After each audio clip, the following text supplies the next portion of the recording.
മഴയുടെ അഭാവം ഉണ്ടാവാൻ സാധ്യതയുണ്ട്. മൃഗങ്ങൾ കൂടുതലും വയനാട്ടിൽ തന്നെ മുൻപ് ആനകളില്ലാത്ത സ്ഥലങ്ങളിൽ ഇപ്പോൾ ആനകൾ കണ്ടു തുടങ്ങിയെന്ന് പറയുന്നുണ്ടല്ലോ. അപ്പൊ അതെന്തുകൊണ്ടാണ്? കാരണം ഡിസ്പേഴ്സൽ പല സ്ഥലങ്ങളിലേക്കായിട്ടാണ്. പണ്ടത്തെ ഒരു പാറ്റേൺ അല്ല ഇപ്പോൾ എലിഫന്റ് മൈഗ്രേഷനിൽ ഉണ്ടാകുന്നത്.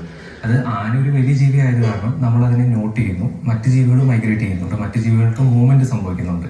പക്ഷെ ഈ പറഞ്ഞതുപോലെ നമുക്ക് കൊന്നാൽ തീരുന്ന ഒരു പ്രശ്നമാണത്. അതൊരിക്കലും അങ്ങനെയല്ല.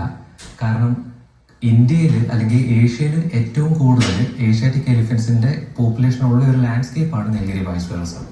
എന്നാൽ പോപ്പുലേഷൻ ഈ പറയുന്ന പോലെ കൊന്നു തീർക്കാൻ പാകത്തിന് ഇൻക്രീസ് ചെയ്തിട്ടുണ്ടോ എന്ന് ചോദിച്ചിട്ടുണ്ടെങ്കിൽ ഇല്ല.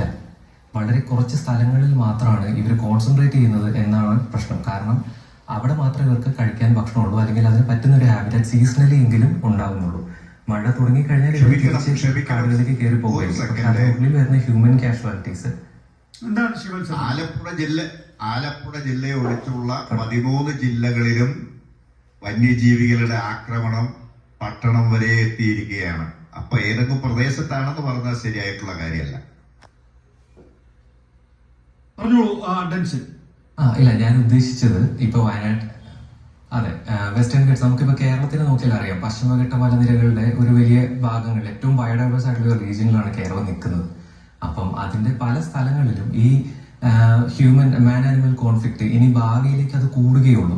അതിന്റെ ഒരു പ്രധാന കാരണം ആളുകൾ വിചാരിക്കുന്ന പോലെ നാട്ടുകാരെ കാട്ടിലേക്ക് എൻക്രോച്ച് ചെയ്ത് കയറുന്നത് കൊണ്ട് സംഭവിക്കുന്ന ഒരു കാര്യമല്ല. കാടിന്റെ ഘടന മാറുന്നു എന്നുള്ളതാണ് അതിന്റെ ഇമ്പോർട്ടന്റ് ആയിട്ടുള്ള ഒരു ഫാക്ടർ. അതിന് കാരണമായിട്ടുള്ളത് കൂടുതലും നമ്മൾ ഒരിക്കലും ഇതുവരെ സംസാര വിഷയമാവാത്തൊരു സബ്ജക്റ്റാണ് ക്ലൈമറ്റ് ചേഞ്ചും അതുകൊണ്ടുണ്ടാകുന്ന ലാൻഡ്സ്കേപ്പിന് വരുന്ന മാറ്റങ്ങളൊന്നും. അതിനെ അഡ്രസ്സ് ചെയ്യാതെ ഈ പ്രോബ്ലം നമുക്ക് താൽക്കാലികമായിട്ടല്ലാതെ ഒരു ലോങ് ടേമിലേക്ക് സോൾവ് ചെയ്യാൻ പറ്റില്ല എന്നുള്ളതാണ് അതിന്റെ ഒരു വസ്തുത.